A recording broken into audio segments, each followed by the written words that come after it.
Bueno, hoy vamos a trabajar el tema aulas ondulantes, escuelas ondulantes, para pensar qué características tiene la escuela a partir de lo que nos dejó la pandemia. Voy aprovechando para compartir pantalla y pasar un PowerPoint acerca de, bueno, esto, ¿a qué le llamo yo aulas ondulantes? Es a partir de un libro que escribí el año pasado, haciendo referencia un poco a las características que nos deja la pandemia, este estado de excepción que durante un año casi no hubo clases.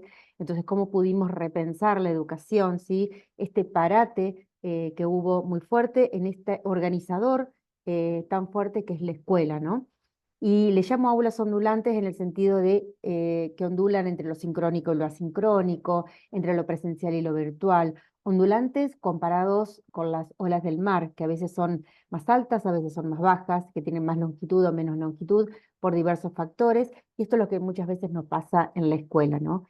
Y poder pensar a partir de ahí la pandemia, en este caso, donde no fue la primera, sino que también hubo otras. Este es un ejemplo de la pandemia en Rosario, finales de 1800 del cólera, ¿sí? Esto es en la puerta de la Bolsa de Comercio de Rosario, Corrientes y Córdoba también, y fotos de otros lugares como Estados Unidos, ¿sí? Con las pandemias que hubo de la tuberculosis, allí vemos en Boston en 1918, ¿sí? Y en la Argentina, cuando hubo muchos casos de polio, a mediados del 1955, no hubo clases desde septiembre hasta junio aproximadamente, ¿no? Y los chicos daban o escuchaban sus clases por radio, y hay algunas de las fotos, ¿sí? Bien, a partir de ahí entonces empezar a pensar esto de, bueno, cómo ha cambiado el tiempo. Y yo les pongo allí un ejemplo de que el teléfono hace 100 años atrás, si nosotros lo miramos hoy, ha cambiado profundamente. Claramente el teléfono hoy casi ni nos sirve para hablar, sino que lo usamos más como cámara fotográfica, lo usamos para mandar WhatsApp, para hacer videos, para contactarnos por las redes sociales. Es decir, que en tan solo 100 años ha habido un gran cambio de paradigma, ¿no? Sin embargo, si nosotros miramos la escuela, una escuela del 1900, sí es claramente totalmente distinta a una escuela de 2023. O mejor dicho, es una escuela que debería ser distinta y es exactamente igual. Los niños unos detrás del otro, sentados mirando la nuca del compañero, y las clases son casi similares, cuando vemos que la realidad ha cambiado rotundamente. Ahora bien, a la escuela hay una autora que le llama cronosistema. Cronosistema en el sentido de un orden de tiempos y espacios, ¿sí? Que tienen determinados ritmos y que se espera que un chico a los 6 años esté en primer grado, a los 12 esté en séptimo y a los 17 finalice la escuela secundaria. Un cronosistema donde vemos que funciona, como les diría, como un reloj, ¿no? Y ese cronosistema que respeta ciertas características, ¿no? Esta autora, Flavia Teriggi, dice, en la escuela creemos en la presencialidad. Si el alumno estuvo, el alumno aprendió. Creemos en la simultaneidad, ¿sí? Creemos que enseñamos todo a todos y todos van a aprender. Creemos o tenemos el prejuicio, dice ella, que se aprende de una sola vez y que los aprendizajes son monocrónicos, es decir, que son lineales. Cuando en realidad hay que romper con esa idea de cronosistema, que siempre hemos trabajado en este sentido, ¿no? En esta mirada donde le decimos al alumno, pero si estuviste todo el año sentado ahí, ¿cómo que no aprendiste? Bueno, puede haber estado sentado y no haber aprendido, puedo haberlo enseñado y que el alumno no lo haya comprendido. Es la idea de, bueno, cómo podemos cambiar nuestras estrategias de enseñanzas para que nuestro alumno aprenda, ¿sí? Más allá de ese cronosistema, de ese sistema ordenado, bueno, cómo lo podemos, ¿sí? Zarandear un poquito para que cambie. Ahora bien, el modelo híbrido, yo lo comparo con el maíz híbrido o con los autos híbridos, estos autos que tienen, que son eléctricos, o el maíz que es una relación entre dos especies. Sin embargo, yo propongo pensar aulas ondulantes más que aulas híbridas, ¿sí? En el sentido, como bien les decía al principio, que ondulen, que yo como docente pueda elegir o presencial o virtual, o sincrónico o asincrónico, con explicaciones o con trabajo por parte del alumno, con una evaluación de mi parte o que evalúe, que haya una autoevaluación, ¿sí? Es decir, distintas maneras de enseñar y distintas maneras de aprender. En este sentido, yo soy partidaria de romper con las escuelas feedlot. Feedlot es un término que traigo acá como una metáfora, para pensar los corrales de engorde, ¿sí? Que tienen los animales, donde se los lleva, se los alimenta, para después llevarlos al matadero y matarlos, ¿no? Entonces muchas veces hacemos eso con nuestros alumnos. Les decimos, mientras vos aprendas esto y me lo puedas decir en el examen, vas a aprobar la materia, ¿sí? Como si estuviéramos rellenando el buche o la cabecita de nuestros estudiantes para que aprendan, y llenamos de conocimientos todo el tiempo y no miramos cómo va aprendiendo, ¿sí? A partir de esa evaluación continua que tenemos que hacer como docentes. Entonces la idea es empezar a pensar otras transposiciones didácticas, ¿sí? La transposición didáctica es un término que ustedes lo van a ver en didáctica, pero me parece que acá es muy importante retomarlo, y la transposición didáctica es la transformación, la adecuación que sufre un saber disciplinar, un saber científico, para ser enseñado. Entonces yo como docente, si estoy en la escuela secundaria, no voy a dar de la misma manera que si lo estoy dando en quinto año de la universidad. Es decir, el saber disciplinar es el mismo, la célula. Sí, el saber disciplinar es el mismo, el aparato psíquico. ¿Lo voy a trabajar de la misma manera con alumnos de cuarto año de la escuela secundaria que en tercer año de la facultad? Y no, voy a adecuar ese saber disciplinar a un saber a enseñar y luego a un saber enseñado.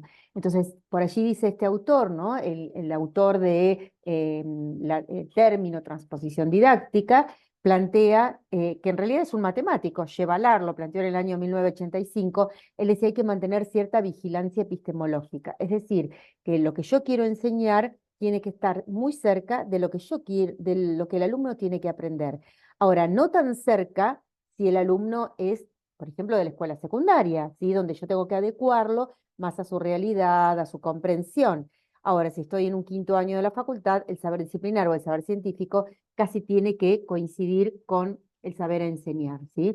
Entonces, el docente, desde esa mirada crítica, de esa mirada que nosotros vimos a partir de Paulo Freire o de distintos autores, ¿sí? Como Henry Giroux, Peter McLaren, todos estos autores de la pedagogía crítica, plantean, ¿sí? Que el docente es un mediador. El docente es quien debe acompañar al alumno a la construcción del aprendizaje. Si nosotros miramos la enseñanza y el aprendizaje desde un fundamento crítico, el docente es un mediador. El docente acompaña al alumno en la construcción de ese conocimiento y en esa relación entre conocimiento y estudiante, ¿sí? Bien, entonces, ¿cómo enseñamos? ¿Volvemos o seguimos manteniendo esas clases magistrales? La clase magistral es aquella clase donde el docente se para en el frente, ¿sí? Estilo feedlot. El docente se para en el frente, el alumno escucha en silencio, sin intervenir, ¿sí? Donde el que sabe es el docente. Y dice Edith Lidwin que en las clases magistrales los docentes volvemos a nuestra casa muy contentos y satisfechos de haber dicho todo lo que sabemos. Y en realidad la clase magistral no le sirve más que al propio docente, ¿sí? Porque no sabemos si hubo comprensión, no sabemos si hubo aprendizaje. Entonces hay que empezar a pensar, tomo allí un término de un autor estadounidense, ¿no? Del aprendizaje ubicuo. Es decir, el aprendizaje ubicuo se puede aprender en cualquier tiempo, en cualquier lugar. No solamente aprendemos en la escuela. Y esto lo facilita el teléfono, esto lo facilitan, bueno, las nuevas tecnologías, ¿no? Entonces, para esto los docentes tenemos que estar preparados, para esto tenemos que ser más flexibles, no tenemos que pararlos en el frente como el único lugar del saber, ¿sí? Y tenemos que proponer aulas heterogéneas. Este es un término que también lo trae una autora, Maggio, una autora de Buenos Aires, donde ella planteó un libro, lo dice en el año 2017, lo dijo otra autora, ya me va a salir el nombre, no es Mariana Maggio, donde plantea esto de las aulas heterogéneas, donde nosotros en las aulas tenemos que plantear distintas estrategias para que el alumno pueda estudiar. Tenemos que darle muchas posibilidades, donde también tenemos que darle al alumno la posibilidad que se autoevalúe, pero no que se autoevalúe, ponete una nota, sino que pueda reflexionar sobre lo que sabe y sobre lo que no sabe, donde haya casos problemas, donde haya una explicación por parte del docente, donde haya distintos tipos de preguntas que ahora vamos a ir viendo de a poco, ¿no? En este sentido, los docentes tenemos que incentivar la creatividad. Eh, ¿Qué es la creatividad? Es la posibilidad de pensar por sí mismos, pero orientados por un docente, mediados por un docente. La creatividad es la capacidad del pensamiento lateral, es darle al alumno la posibilidad de pensar por sí solo por otros caminos que muchas veces el docente no lo pudo imaginar, ¿sí? Montaigne, el filósofo Montaigne, en el 1500 decía, más vale una cabeza bien puesta que una cabeza llena. Y una cabeza bien puesta, dice él, es una cabeza que no tiene acumulación estéril del conocimiento, sino que es una cabeza que puede pensar, que puede aplicar, que puede llevar traspolarlo a otra situación.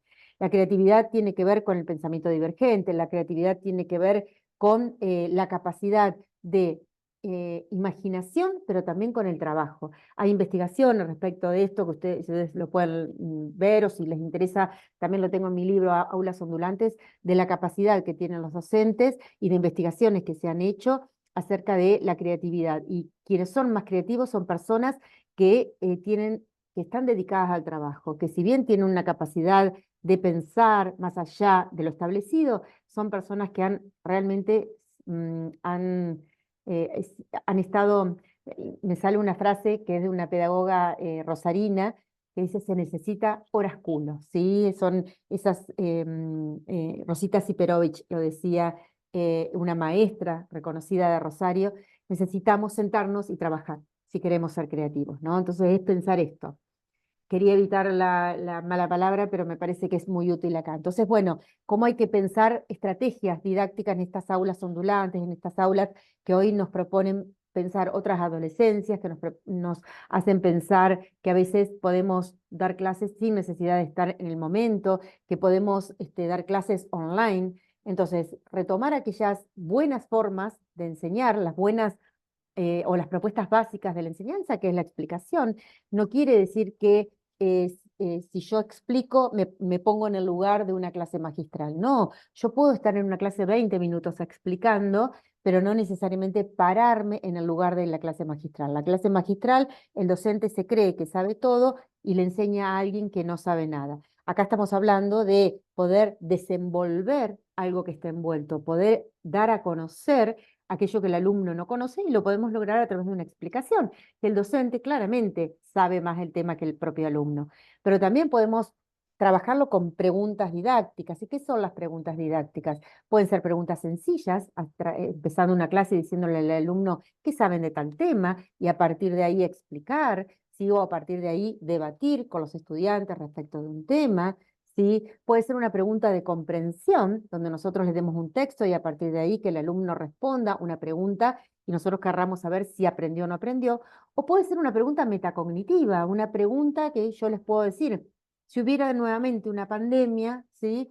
¿Qué harían ustedes como docentes? Y ahí le estoy haciendo pensar una situación hipotética donde voy a ver si el alumno es creativo, voy a ver si puede aplicar todo lo aprendido, y es algo que no está en el libro, que no está en un texto.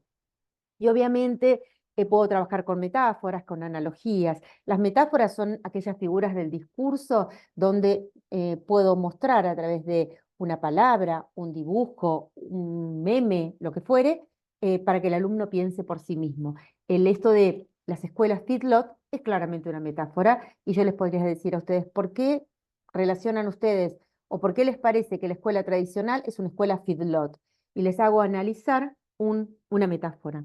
Generalmente yo relaciono la docencia con la metáfora de Sísifo. Sísifo es un personaje de un mito griego que es castigado por Zeus, donde todos los días Sísifo tiene que subir una gran roca por la montaña, y el castigo es que todas las noches la roca cae por la ladera de la montaña. Entonces comparo la tarea del docente con esto de subir la roca todos los días, del esfuerzo diario, y todo el tiempo estar haciendo ese esfuerzo para que el alumno aprenda. Y obviamente las apoyaturas visuales tienen que ver con películas, tienen que ver con imágenes, tienen que ver con ilustraciones, bueno, con lo que fuere, ¿no? Entonces, estas son distintas formas básicas de enseñar que nosotros podemos tener en cuenta. Para eso, cuando nosotros pensamos una secuencia didáctica, claramente, tenemos que retomar esas formas básicas de enseñar y tenemos que tener actividades que estén en estrecha relación con esas. Si estoy explicando, bueno, la actividad tiene que ser en relación con la explicación. Si le voy a dar al alumno una pregunta metacognitiva, le puedo dar un texto previamente, le puedo dar una imagen previamente. Es decir, que la actividad y la estrategia se relacionan. La estrategia es la forma de enseñar, las decisiones que toma el docente a la hora de enseñar, y la actividad es lo que realiza el alumno, ¿sí? La tarea del alumno. Ahora bien, una buena arquitectura de una clase ondulante es retomar lo que el alumno sabe, pensar a partir de una situación problemática con distintas estrategias que yo les planteaba allí. Y le hago esta figura del movimiento espiralado porque me parece que podemos ir de lo más simple a lo más complejo, podemos ir de un interrogatorio a un debate de una película y podemos ir y venir para demostrar que el alumno aprendió o no, ¿sí? Y podemos ir cada clase mejorándola. También podemos utilizar aulas invertidas, ¿sí? Esto de la Flipped Classroom tan conocida y que se usa tanto en otros países, donde se le da al alumno de antemano un material, puede ser una película, un libro, una infografía, lo que fuere, lo mira, lo estudia y después en clases salvamos dudas y optimizamos el tiempo porque el alumno ya lo tiene leído, podemos salvar dudas o explicar algo. La única desventaja que tiene es que si el alumno no lo leyó, no lo miró, obviamente no hay posibilidades que pueda aprenderlo. Podemos utilizar casos problemas, proyectos, bueno, todas estas son estrategias que ustedes van a ver en didáctica, no me voy a demorar, pero también podemos utilizar la realidad aumentada, que es algo que en algunas universidades ya está y es de muy fácil estudio. Les muestro esta para que ustedes vean. Ay, se me escapó. Vuelvo de nuevo. Acá. Eh,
Bueno, y esto es obviamente lo que permite la tecnología, ¿no? La posibilidad de estudiar mejor. Y obviamente los docentes tenemos que usarlo. A su vez, también los docentes tenemos que fomentar habilidades cognitivo-lingüísticas. Cuando hablo de lo cognitivo-lingüístico, hablo del conocimiento y del habla, ¿sí? Entonces nosotros no solamente tenemos que enseñar conocimientos para que el alumno después pueda replicarlos en el aula, sino que ver si el alumno lo comprendió. ¿Cómo sabemos si lo comprendió? Porque nosotros también tenemos que enseñar estas habilidades, porque muchas veces le decimos a los estudiantes, comparen, ¿sí? Un movimiento histórico con otro, no sé, distintos elementos, pero no les enseñamos cómo se hace esa comparación, que en realidad tiene, cuando comparamos tiene que haber una categoría igual para ambos elementos, ¿sí? Le solemos decir al alumno describa o defina y no les explicamos qué entendemos por definir o describir. Creemos que ya lo saben porque fueron a la primaria o porque fueron a la secundaria. Y describir es dar las características de un objeto. Yo digo, esta silla es de color negra, es de madera o es de metal, etc. Ahora, si yo digo definir, estoy hablando de las características esenciales de un objeto. Una silla es una tabla con 4 patas, con respaldo, que sirve para sentarse. Totalmente distinto a una mesa, que es una tabla con 4 patas que sirve para apoyar cosas. Entonces, la definición es totalmente distinta a la descripción. Y muchas veces nosotros en las evaluaciones o en la clase les damos consignas y no les enseñamos qué intentamos que respondan o qué hagan con esas consignas. Cuando les decimos justificar y en realidad queremos que argumentar. Argumentar tiene que ver con una posibilidad de pensar nosotros una respuesta particular a partir de un caso o justificar teóricamente, fundamentar teóricamente, ¿sí? Cuando decimos sintetizar es acortar un texto, pero también con una reformulación propia, distinto a resumir que es acortar un texto. Solemos decirles investiguen en Internet, cuando en realidad en Internet se indaga, ¿sí? Bueno, distintos habilidades que damos por supuestas que los alumnos las traen y no las enseñamos. Entonces, a veces decirle a los alumnos, en esta consigna yo quiero que ustedes hagan esto o aquello, y qué es lo que nosotros pretendemos, ¿sí? Porque también enseñamos estas habilidades porque no es lo mismo estabilidad en mi materia que en otra. Entonces, ¿qué entendemos por estabilidad, no?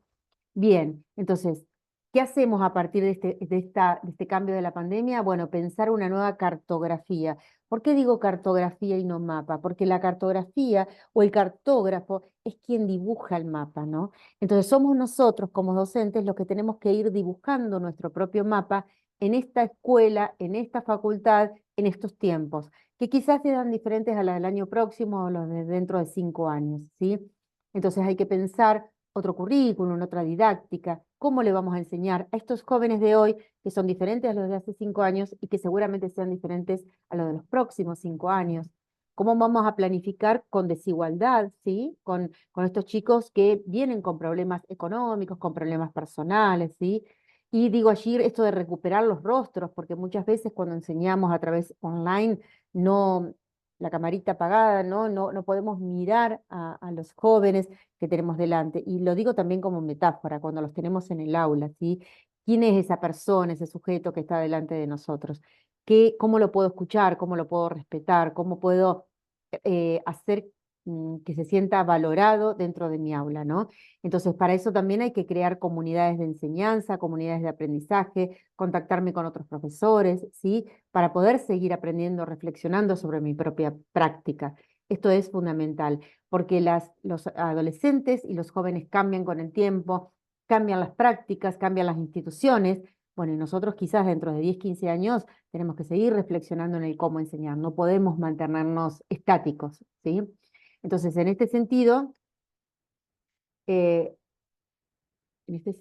eh, es interesante que nosotros podamos pensar el aula todo el tiempo que podamos pensar cómo enseñamos y cómo aprenden nuestros alumnos.